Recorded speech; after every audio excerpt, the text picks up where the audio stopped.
Alright, let's start with a new section, Section 2, Introduction to Database Objects.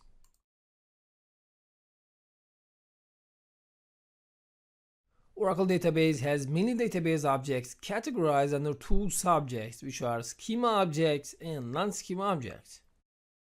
Schema objects. A schema is a collection of logical structures of data or objects. A database user has only one schema with the same name of its username. Let's think about the user HR.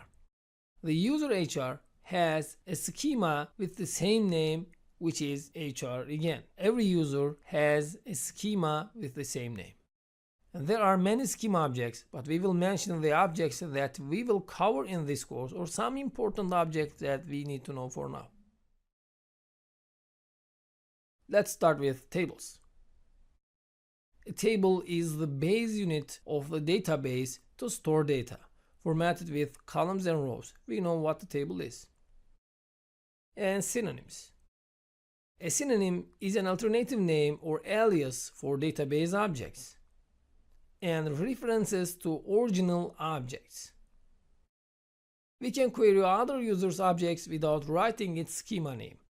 Let's think about synonyms. Let's say that the user Alex has created a table named employee. If we want to reach the employee table under the user Alex, we need to write alex.employees.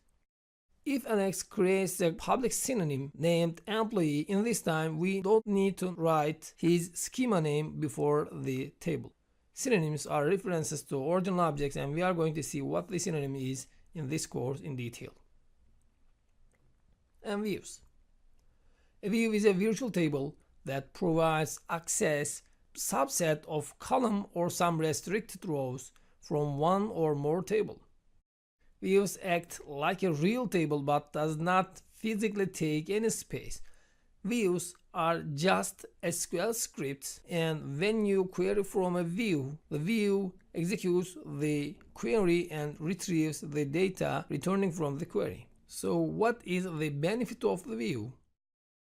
Let's think that we have a query, high salaries, generating the high salaries of each department. And we have a query about that. If we create a view with this statement and name it high salaries, now we can query from high salaries, like select all the columns from high salaries. And this does not physically take any space because there is no data in it. This is just a SQL query. A view is just a stored SQL script, does not contain any data physically. And materialized views. A materialized view is a logic beyond the views. That means a materialized view has a real table filled by an SQL query like normal views, and the real table is truncated and refilled with a specific time frequency. A materialized view is a view, but there is a table with the same name, and the table has data in it. The difference from the view is that. And what is the benefit of materialized view? Let's think that we have a view, and when we query this view, it returns data in a very long time because there is a huge SQL code in it and joining a lot of table. In this time, the return time will be very long. If we create a materialized view with this query, the materialized view will fill its table with its query, and when we query from the materialized view, it returns the data from the table, and this will reduce the returning time very much.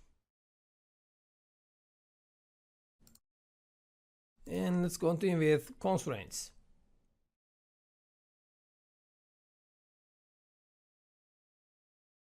Constraints are rules for restricting invalid data entry into tables. Let's think that we have a salary column and we do not want any salary greater than 50,000. In this time, we can create a check constraint to restrict invalid data entry. And with using constraints, we can provide data integrity. We know what are constraints, and let's continue with database links.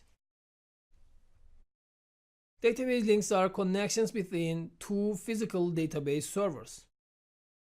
If we use more than one database in the same network, We can reach another database objects with using database links. Normally, we cannot reach another database object, and if we create a database link, we can reach another database with the same network with using database links. And indexes. Indexes are used for improving speed of data retrieval from tables. We can think indexes just like indexes in the books. Indexes in the books shows the page number of the related topic, and we know the page number of this topic and open the related page directly. Indexes in the database are just like this.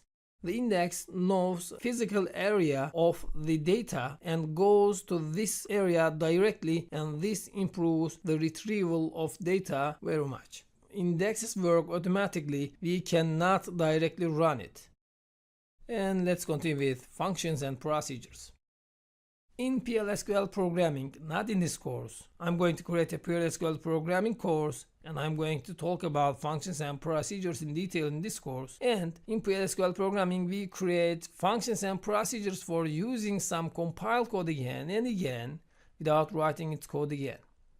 Let's think that we have a computation code, and this is a very long code, and we need to call this code more than one time in our query. In this time, instead of writing this code again and again, we create a function or procedures for this and use this with just calling its name. We can use SQL and PLSQL codes in functions and procedures. We can call functions and procedures from anywhere. And the difference is functions return some value, but procedures return nothing.